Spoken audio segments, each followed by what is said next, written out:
اور حرام خوری کی بہت ساری قسمیں ایسی بھی ہیں جن کو لوگ حرام خوری سمجھتے ہی نہیں. مثال کے طور پر کوئی کہیں ملازم ہے اور جتنا وقت اس کو دینا چاہیے ملازمت میں اتنا وقت نہیں دے رہا. 8 گھنٹے اس کے اوپر لازم ہے کہ 8 گھنٹے وہ اپنا وقت اس ملازمت کے کام میں صرف کرے، لیکن 8 گھنٹے میں سے وہ 10 منٹ بھی بچا لیا یا 15 بھی بچا لیے اس نے کسی اور کام میں. 15 منٹ جو اس نے نکالے، اس 15 منٹ کے معاوضے میں جو تنخواہ ہوگی وہ تنخواہ حرام ہوگی. وہ کھانا بھی حرام ہو جائے گا، کھانے میں حرام کی آمیزش ہو جائے گی. ایسا ہوگا جیسے کھانے کے اندر خنزیر کا گوشت کی ملاوٹ ہو جائے.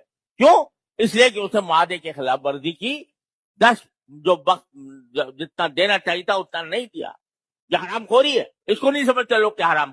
کوئی شخص اپنے فرائض جو اس کے ملازمت کے فرائض ہیں، ان ملازمت کے فرائض کو چھوڑ کر نماز بھی پڑھے گا، نفلی نماز بھی پڑھے گا، نفلی تلاوت بھی کرے گا، حرام ہوگا اس کے لیے، اور اتنی تنخواہ اس کے لیے حرام ہو جائے گی. یہ ایک دو نہیں، بے شمار اس کی مثالیں ہیں جس کا ہم سمجھ ہی نہیں رہے کہ یہ حرام کام کر رہے ہیں، حرام کھا رہے ہیں اور کھا رہے ہیں.